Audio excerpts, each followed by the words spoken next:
হুমকির মুখে পড়া বিজেপি কর্মী সমর্থকদের সাথে সাক্ষাৎ করলেন উত্তরকাথি বিধায়িকা সুমিতা সিনহা। কাথি ৩ নম্বর ব্লকের ভাজা চাউলি গ্রাম পঞ্চায়েত এলাকার ওই বিজেপির পরিবারের সাথে খারাপ ব্যবহার ও হুমকি দেওয়ার অভিযোগ রয়েছে শাসক দল তৃণমূল কংগ্রেসের বিরুদ্ধে। লোকসভা ভোটের দিন বিজেপির পোলিং এজেন্টকে জল ও টিকিট দেওয়ার অপরাধে তাদের বাড়িতে চড়াও হয় তৃণমূল কংগ্রেস সমর্থিত একদল দুষ্কৃতী। ওই বুথে বিজেপি কেন এত ভোট পেয়েছে তাও জানতে চায় ওই দলে থাকা তৃণমূল কর্মী সমর্থকরা। এমনকি ওই তৃণমূল কর্মীদের বিরুদ্ধে শারীরিক নিগ্রহ ও ভীতি প্রদর্শনেরও অভিযোগ করেছে আক্রান্ত পরিবার। বিষয়টি নিয়ে ইতিমধ্যে মরিস্তা থানায় লিখিত অভিযোগ দায়ের করা হয়েছে। হুমকির মুখে পড়া সেই পরিবারের বাড়িতে গিয়ে তাদের সাথে দেখা করলেন উত্তরকাথির বিধানসভার বিধায়িকা সুমিতা সিনহা। কাথি ৩ নম্বর পঞ্চায়েত সমিতির বিরোধী দলনেতা রাজশেখর মণ্ডল তৃণমূল কংগ্রেসের এমন কর্মকাণ্ডের তীব্র সমালোচনা করেন তারা। পাশাপাশি পুলিশকে আইনানুগত ব্যবস্থা গ্রহণের আবেদন জানিয়েছেন বিজেপির এই প্রতিনিধি দল। কি দেখলেন?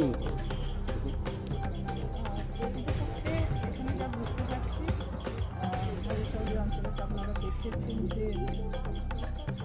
তৃণমূলের রঙ্গমাট চলছিল, ভোট বেশি হয়েছে, কিন্তু তার কারণ তার পদ্ধতি এখন বুঝতে পারছি কীভাবে ভোটে জিতেছেন ওনারা।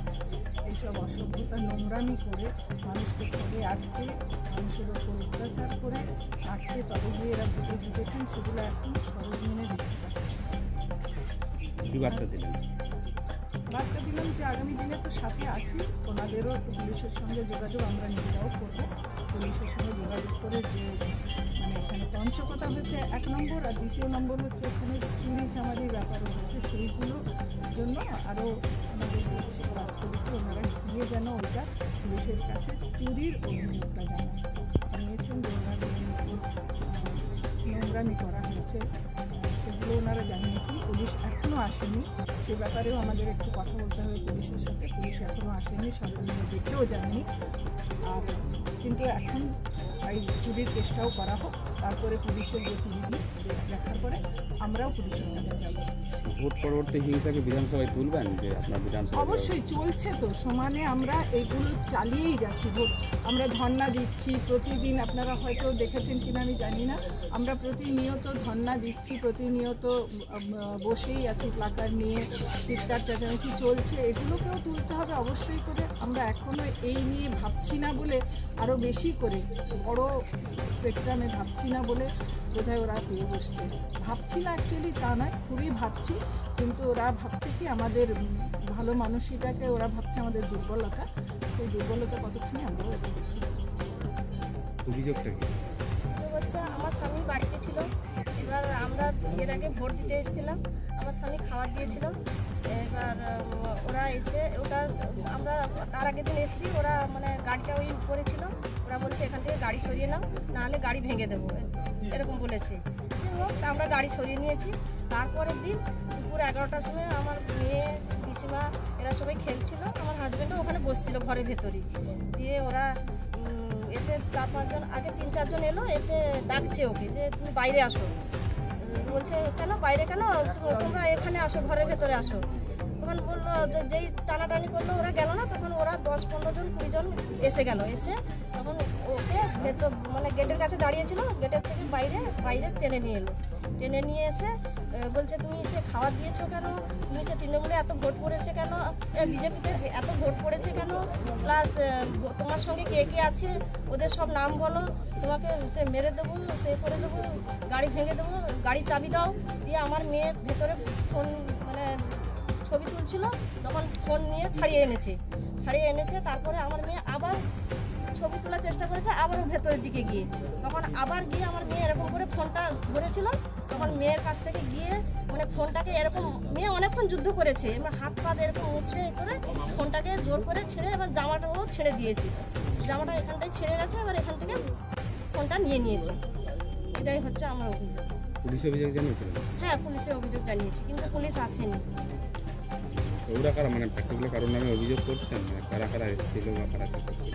আমি তো এখানে থাকি না, এবার নামগুলো কিন্তু মুখ অনেকে চিনি, কিন্তু নামগুলো আমি ঠিক বলতে পারবো না, আমার স্বামী বলতে পারবো। আপনাকে কীভাবে হেনস্থা করেছে? আমাকে হেনস্থা মানে এর আগে পঞ্চায়েত ভোটে আমি হঠাৎ রাত 8টা-9টার দিকে আমি কলকাতা থেকে বাড়ি ফিরি। ফেরার পরে রাত 12:30-1টার সময় 5-6 জন লোক এসে আমাকে রীতিমতো ধমকানো বলা হয়, এই ভোট দিতে যেতে পারবে না, কালকে ভোট দিতে গেলে আমাদেরকে তৃণমূলকে ভোট দিতে হবে, নাহলে আমাদের সামনে ভোট দিতে হবে, এইসব, নাহলে ভোট দিতে যেতে পারবে না। রীতিমতো আমি ভোটটা দিতে যাইনি। যাই হোক, ভোট পর্ব মিটে গেছে, আমি আমার কাজের সূত্রে কাজের জায়গায় বেরিয়ে যাই। তারপরে এই এমপি ভোটে আমি 2-4 দিন ছুটি ছিল, এই জন্য 2-4 দিন আগে এসে আমি বাড়িতে ছিলাম। তারপরে ভোটের কাজ চলছে, হঠাৎ এক আমার পরিচিত দাদা বলল যে আমাদের বুথে যে কর্মীটা বসছে ওকে তো জল পর্যন্ত কেউ মানে ওখানে পাচ্ছে না, তুমি একটু জল টল একটু ওর জন্য ব্যবস্থা করে দাও। আমি সেই জল আর একটু নাস্তার প্যাকেট দুটো নিয়ে ওর কাছে আমি দিয়ে আসার পরে আমি চলে আসি। তারপরে ভোট পর্ব মিটে যাওয়ার পরে আমি আমার কাজের সূত্রে কাজে বেরিয়ে যাই। হঠাৎ এই আমাদের বাড়ির পাশে অনুষ্ঠান হচ্ছে, সেই অনুষ্ঠানে এসছি, বাড়িতে মানে রিলেটিভরাও এসেছিলো, আমার পিসিমা পিসিতো বোনরা এসেছিলো, এসে আছি।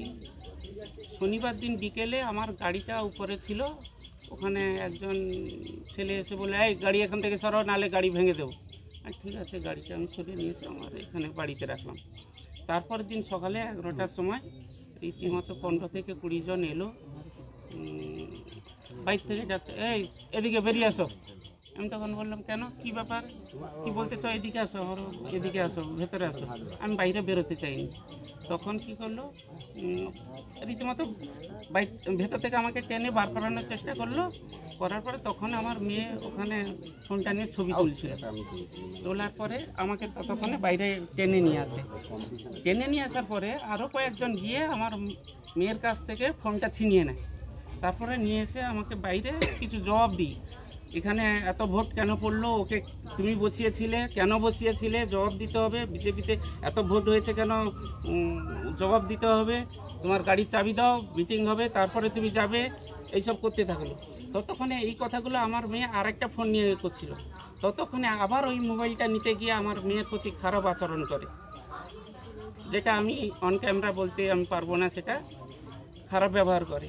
তারপরে বলল, আমি ফোনগুলো দিয়ে দাও, না ফোন দেওয়া হবে, মিটিং হবে, তারপরে তুমি ফোন পাবে, ফোনগুলো অশোক রাউতের কাছে জমা থাকলো। তারপরে এইসব শোনার পরে আমি আমার পিসিমা যে ছিল বয়স্ক, উনি অসুস্থ হয়ে পড়ে, ওনাকে মানে ওনার বাড়িতে যোগাযোগ করার পরে ওনার বাড়ি থেকে বললো যে ভোট আসে ভোট যায়, রাজনীতি তার একই পথে এগিয়ে চলে, কিন্তু ভাজা চাউলি যে অবস্থায় ছিল আরও খারাপ অবস্থায় চলেছে। একজন মানুষ ভোট দেবে কি ভোট দেবে না ঠিক করে তার বুদ্ধিমত্তা। ভাজা চাউলির অতীত ইতিহাস ঘাঁটলে দেখা যায় এখানে ভোট আসলেই বা ভোটের আগে পরে যেভাবে হিংসা, যেভাবে মাথাচাড়া দিয়ে ওঠে এবং প্রশাসনের নাকের ডগায় যেভাবে ব্যতিগ্রস্ত মানুষরা যেভাবে পড়ে, এটা কোনো সুষ্ঠু গণতন্ত্র বা পশ্চিমবঙ্গবাসী হিসাবে এটা লজ্জা। আপনি যাকে জিজ্ঞেস করবেন সবাই বলবে ভাজা চাউলির নাম জানে, কোনো ভালো কাজের জন্য নয়, রাজনৈতিক হিংসার জন্য। আমাদের ভারতীয় জনতা পার্টি এই রাজনৈতিক হিংসাকে বন্ধ করার জন্য আমরা প্রত্যেকেই একত্রিতবদ্ধ হয়েছি এবং একদিন ভাজা চাউলি তার এই রাজনৈতিক হিংসাকে লুপ্ত করে আবার তারা সম্মানের সহিত সকলেই হাতে হাত ধরে বন্ধুত্বপূর্ণভাবে সবাই ঘুরে বেড়াবে এবং সকলের সঙ্গে বন্ধুত্বপূর্ণ আচরণ করবে, এই প্রত্যাশা রাখছি রাজনৈতিকভাবে। আবারও বলি, যারা শাসক দল, যারা আজকে ক্ষমতার দম্ভে মানুষের উপর অত্যাচার করছে, একদিন তাদের বিনাশ হবেই। সময়ের অচলায়তনে আমরা প্রত্যেকেই দেখেছি কিভাবে কোন জায়গায় পৌঁছয়। দিন প্রত্যেকের জন্য অপেক্ষা করছে। ভালো যারা কাজ করে তাদের জন্য সুদিন অপেক্ষা করে, আর যারা খারাপ কাজ করে আমরা প্রত্যেকেই জানি তাদের জন্য কী দিন অপেক্ষা করে।